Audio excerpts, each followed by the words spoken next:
शक्ल से बहुत ही मासूम और इनोसेंट दिखने वाली खातून ने पीट कर पैसे बटोरने की कोशिश ये भी हुई कि मुसलमान कमर ने इस केस का पीछा नहीं छोड़ा।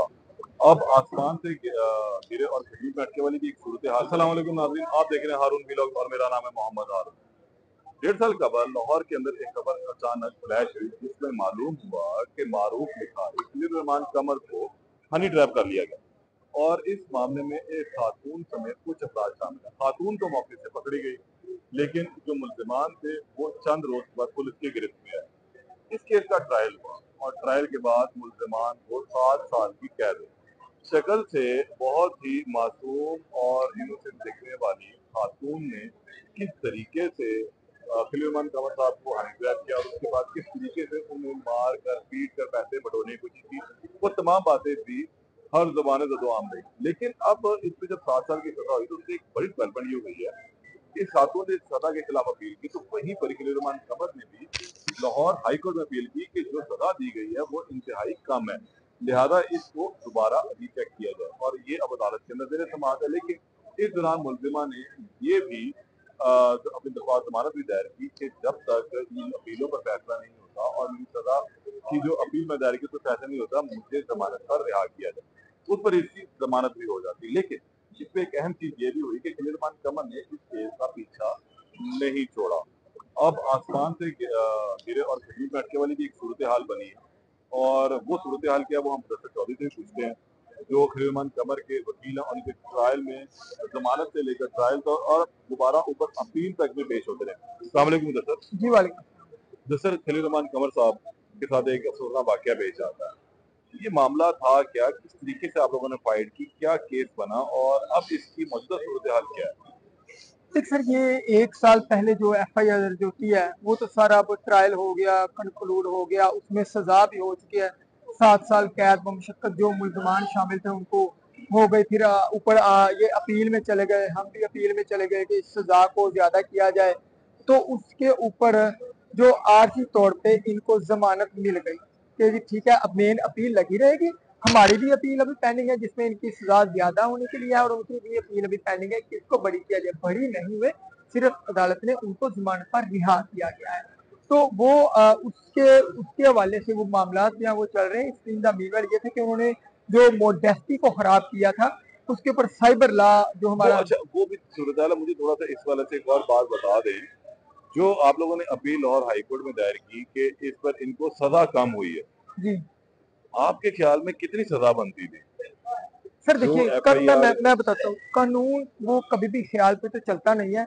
हमने जो हमारे जो दफा थी उसके मुताबिक हमारा था कि 14 साल से ज्यादा की सजा होनी चाहिए।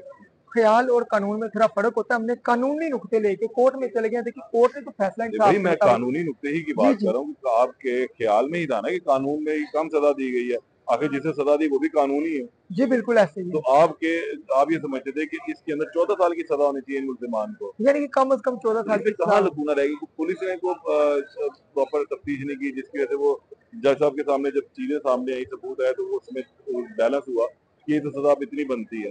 देखिए सर, दफात जो जो के जो मुताबिक तो होती अगर है, 14 साल है तो फिर जो 14 मैं साल ही बताता हूँ, होती है। वकील ने जो है ना वो चलना होता है कानून के मुताबिक और जो ऑनरेबल कोर्ट है उसने भी कानून के मुताबिक फैसला देना होता है। और जो कोर्ट ने फैसला दिया डेफिनेट बात है, उन्होंने अपने जो एक कानून के दायरा कार के रहते हुए बेस्ट देखते हुए फैसला दिया और हम फैसले को ऑन करते हैं।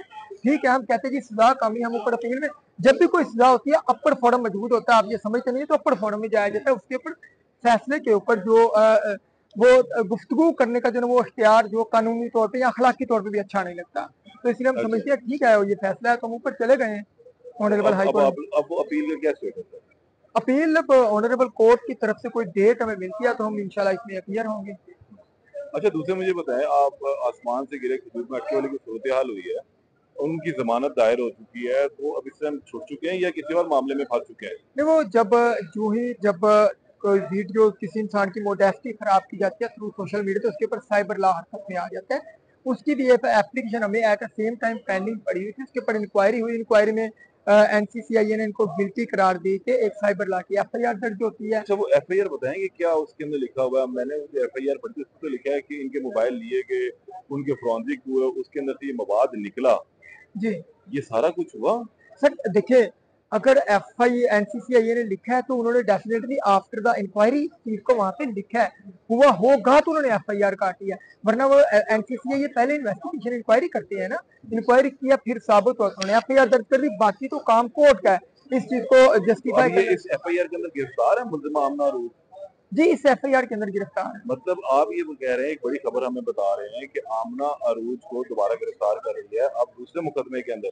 बेल बेशक उसकी हो चुकी है, लेकिन अब इस मुकदमे में वो गिरफ्तार है। जी अभी इस मुकदमे के अंदर वो जुडिशियल है, बिल्कुल ऐसे अच्छा, ही। जुडिशियल होती है, रिमांड भी उसका हुआ, जुडिशियल करवा दिया गया। यानी कि उसमें जुडिशियल हो गया है। ठीक। इस तो जो एफआईआर बाकी दीगर मुल्जिमान थे, उनमें से भी कुछ जो है वो रिमांड पे चल रहे हैं। अच्छा कुछ रिमांड पर हैं, कुछ अभी मफरूर होंगे। वो तो देखिए वो वो चीजें तो अच्छा, मुझे ये एनसीसीआई पे अपना। बताइएगा, जो एनसीसीआई की आपने दरखास्त दी थी, ये दरखास्त अभी रिसेंटली थी, सजा होने के बाद, फैसले के बाद, अपील दायर करने के बाद, ये आपने उसी टाइम ही दे दी थी इनके खिलाफ?